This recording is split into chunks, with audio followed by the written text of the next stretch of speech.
Explore your identity with Tayameaca.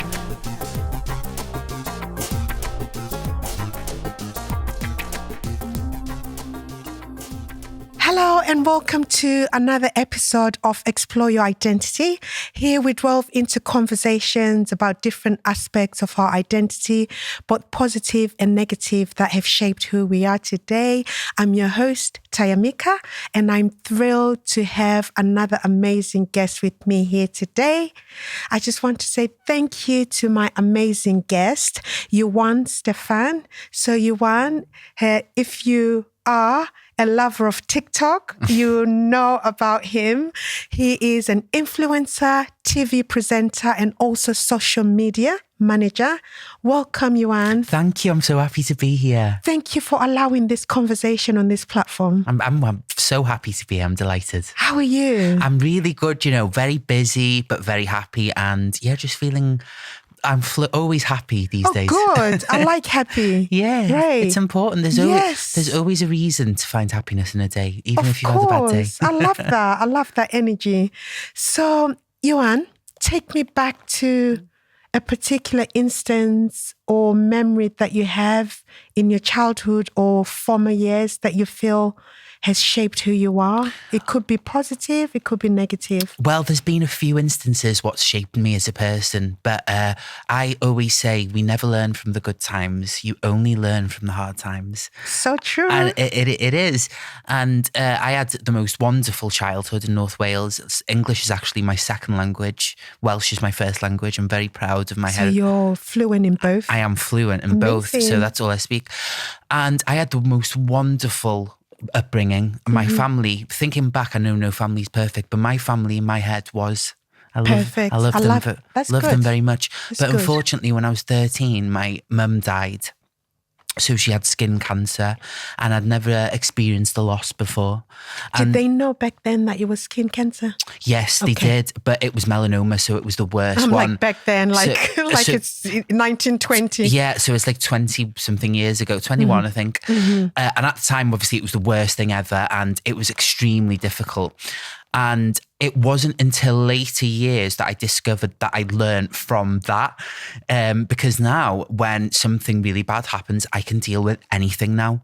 So if somebody gets sick or dies, I don't have a breakdown like I did back then because I've been through the worst. So at 13, how did that feel? It was dreadful, and school was incredibly difficult for me. I suffered immense cruelty through school because I was always quite feminine, so I was always getting bullied all the time. No one used to let me sit by them at lunch, so I used to sit in the cubicle in the toilet by myself. And so where was school? Was it North Wales or Liverpool? In the North Wales, yeah. Okay. So people were incredibly cruel, and at the time you don't realise why these things happen, but as I've got older now, I can deal with anything because obviously with doing social media, you get a lot of trolling and hate comments. I'm sure you know yourself. Oh, yes. And how do you feel about that? Does that bother you? Well, the thing is, I get paid for TikToks for views. So whether they're commenting good or bad, I'm making money. Yes. So it doesn't matter what they're writing. I love that. The haters, they're interacting. The haters are secretly paying my bills. They are. But the way that I see it is happy people don't put people down. They don't. That is so true. That hurt people. It's the way that it always has been, always the way it always will be. And all these awful experiences like school, my mum passing away, it's kind of shaped me to be a kinder person as an adult now because I can deal with anything. I had a really awful experience that really shaped me. So when I was 17, I was actually groomed and raped by, it wasn't anybody that I knew too well, but somebody that I knew a little bit. And at the time I thought I just lost my virginity because that's your first experience. But now I kind of learned what it was when I was like 28 and I freaked out and I self-medicated and I had a bit of a breakdown. But from that, I kind of went to therapy. I did the inner work because I was carrying this hate on me. And when you carry it on you, it becomes a part of you. And I realized this is nothing to do with me. It's to do with the perpetrator, the person that did it. So it takes, I've learned all about life really, is whatever that's hurt me, you have to make peace with it and let it go. And that doesn't mean all rainbows and stars and hugs. It means that you say, do you know what? I'm leaving this here, and that is the way that it's going to be. And do you think it's the therapy that helped you come to that acceptance? It was, but a lot of it was spirituality. So I actually read a book called The Secret. So in school, I never got no GCSEs. I walked out of them. I didn't want to do it. And I think I got one GCSE in Welsh, which in this country, it's obviously can't really use it. And I worked really poor jobs for poor money. When I moved to Liverpool 16 years ago, I struggled for a long time to the point where I couldn't feed myself. It was incredibly difficult for a long, long time. Did you make the decision to move? Yeah, I didn't feel accepted at home, but it's changed now in Wales. I go back and that's where I TV present, and that's where I can see the change, and that's important. And diversity is important to me, because growing up, there wasn't really any black people. There was no religion or anything like that. So I was also ignorant. So moving to Liverpool was the biggest gift, because now I have brothers and sisters from all walks of life. And the greatest gift in life is learning. Yes. You never stop learning. Isn't that beautiful? It is beautiful. Take me back a minute to your childhood. Yes. Did you have any siblings, or were you an only child? Or? So I have two sisters. By now I have more siblings, but growing up I had two sisters, and they were the most wonderful, supportive sisters ever. Were you the older one? Or? Baby. I was the baby, yes. So how did you all deal with the grief? We all dealt with it in different ways. One of my sisters went to see a lot of psychics. I think the other one turned to music. So all my family are in this industry. Yes. So my entertainment.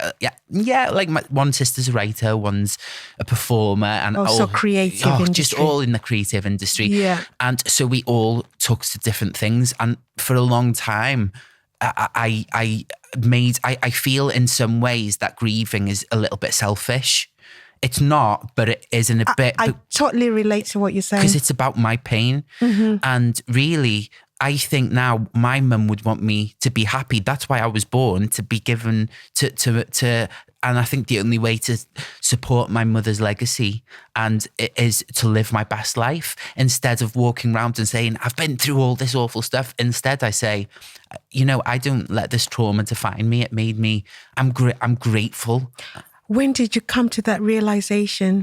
Because what you've just said there is really powerful, honestly. And that's what people don't always accept about grief and understand. Maybe they lack that understanding. I know a lot of people live in their grief, so they say, I've been through that much, and it's all they talk about. And you have to be careful, because you become what you talk about. So if you always talk about bad things, you're always going to be in this cloudy zone. But if you talk about bright things, like a bright ray of sunshine, then, there's two ways you can look at life, like this or like this. And there's always a lesson to be learned, The lesson I've got from this conversation so far is grief is selfish. Yes. And I can relate to that, because we're making it about us. We are. And I think we have a right to have grief. Don't get me wrong. We do. Of course. But I think whenever I start feeling down about things that have happened to me, I think, oh, wait, you're making this about you now. And even with the sexual assault thing, I was paying for someone else's mistake. And then I decided not to. So all these things, even the bullying, I have nothing, everyone that bullied me in school, I have nothing in my heart but forgiveness. Wow. I honest to God, what a way to live. That is amazing. It takes work, but I honestly, a lot of people carry that hate for a long time, but we're human and we make mistakes. And, I hope they're okay. I'm Facebook friends with a lot of them, and their children are beautiful. So they're watching. Yes, That's they are. amazing. But it's not. I've never thought. Not from a bad place. No, I support them. It's we all make mistakes, and I've made mistakes when I was younger, when I was a bit nasty to people, and 20 years later, I've messaged them on Facebook and said, I'm just letting you know, I know that I was in the wrong, and I just want you to know that I'm sorry. That's powerful. Yeah. You sound really spiritual. I am. When Or how did you connect to that spiritual side of you? Well, I was working. Can you pinpoint it? Yes, I can. So I was working a really bad job, so a minimum wage job before lockdown, and someone told me to read The Secret, and I was like, I don't read books. You know, I was one of them. And overnight, everything changed. My friends, my job, my finances. Wow. Everything changed because I realized that I could have any life that I want, and there is no limit. So like if you want something like TikTok now, I think I have nearly 150,000 followers there, over 200 million views. And it was a decision to start TikTok. Yes, it takes skill, but I just said one day, this is what I'm going to do, and I'm not stopping until I get paid for it. So and the spirituality side of it, I just believe, I love all religions. I support all religions. So you reckon whatever is going on in your life right now, you manifested it somehow? Yes. Like I don't believe in God as such. However, I do believe there's a force stronger, but I'm not sure what that is. A higher power. But yeah, like every night when I go to bed, I write 3 good things that's happened in the day. That's powerful. Even if it's been a bad day. Yes. So even you can always find something. Do you know what? Even if I've been to the shop and bought some bread and someone smiled at me, that's a reason to be happy. It is. There's a lady I listened to called Regan Hillier. I've heard of her, but I've not heard of her. So just this morning, she came up on my sponsored ads and she was talking about manifestation, and she said 80% is your mind. It is. And 20% is what you do. It you is. Believe that? Your mind is more powerful than anything else that you have. So, you know, I'll give you an example. You know, if I wanted to go to Dubai tomorrow and I had £100 in my account, obviously you can't go with £100. If I wanted to go that much, I'd find a way, correct? Yes. Yeah? Yeah. If I wanted a hard one, if I wanted to save £5,000 in a month, hard, but I'd find a way to do it. Like whether that would be working all crazy jobs, there's always a way to get what you want. And I feel like people have a limit where like I just tell myself only good things happen to me. Money loves being around me, and success loves being around me, and nothing bad happens to me. Honestly, it doesn't. Amazing. And that is a choice. It absolutely is a choice. Of course, bad things have happened to me, and I do have down days, but I know that I just know that I have a great life and nothing will stop that. Doesn't matter what happens, even if I get a serious illness or whatever, I have still got a great life. You know? I love that. Yeah. I do want to go deeper into some of your experiences because I think they are relevant in terms of your identity. Yes. But just for time's sake, I want us to do a part 2. Yes. I hope you'd be happy to do that. I would be more than happy to. Brilliant. So I'm just going to swiftly move on. No problem. I touched on a little bit, introduced you as an influencer. Yes. A social media manager and TV presenter. You've kind of spoke about it. Yes. Put it into context. I want to celebrate you too. Is I there love that. anything that you feel has been an achievement for you? It could be personal, it could be professional. Well, I got to present my first TV show last year. Eurovision. I did. Well, yeah, I did. So it's because TikTok sponsored Eurovision. I got like invited to the live shows and stuff like that, and I went. Like I got to go to I got to go to like the blue carpet and stuff like that. I went like as a +1 with my friend. Yeah. And but it was TikTok that had invited me to the Eurovision itself, and it was just amazing because all these celebrities within the parties. It was so surreal. It was hard work, but it was surreal. And then last year, because obviously in the TV world you need agents and stuff. I do not have an agent and I don't have a manager. Every job I've got it off my own back. So I asked them, like, how did you find me to be on TV? TikTok. That's amazing. That for me is massive because obviously agents and stuff is what do the work. So that for me... You're doing the work. Yes, it means the absolute world. But I have to say this, even though I've done all these nice things, my biggest achievement in my whole life is starting a life from nothing here. Amazing. It was the biggest challenge because I remember my dad dropping me off and I didn't know one person. And now when I go out, it's like, hi. I know everybody everywhere. And that for me is the biggest thing. Doesn't matter what I do. My biggest achievement was starting from nothing. Awesome. I'm going to go through my fun fashion related questions when you come back next time.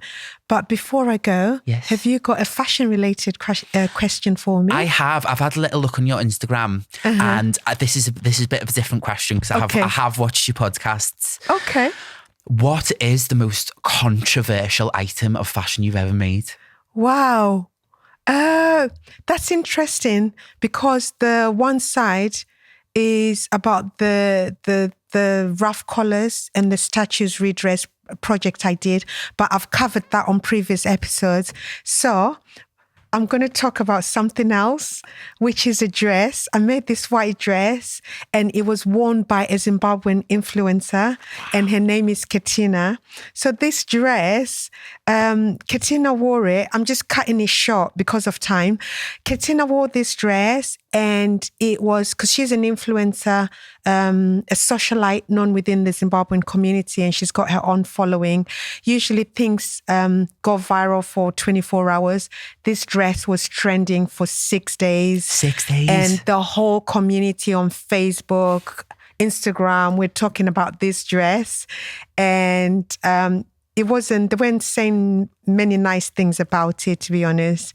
They thought the dress was awful. They thought it didn't look good on her and all kinds. But if I tell you, there was another influencer that even called it a curtain and making fun out of this lace on the dress, which cost like £70 a meter. I need to see it. Yeah, and she was calling it a curtain. So that would be probably one of my that's so controversial ones. You're going to have to show me a picture at some point. I will show you. But yeah, it was just crazy for a whole 6 days. Oh my goodness. Yeah. That must have been hard for you. No, it wasn't. Listen, any press is good press, isn't it?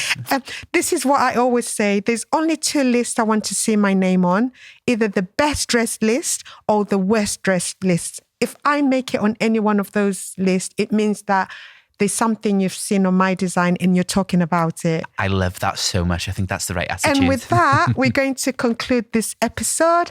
I just want to give a heartfelt thank you to our listeners and our viewers. If you found value in this episode, please share it and feel free to subscribe to our channel. Iwan, how can people connect with you? So my name is Iwan Steffan. It's IwanSteffan. I'm the same on TikTok, Instagram, everything. And you'll know because I've got a blue tick, so you'll know it's me. Awesome. Remember, you can find more identity episodes on our YouTube channel. We're on Amazon, Spotify, and all the podcast platforms. Until next time, keep exploring your identity.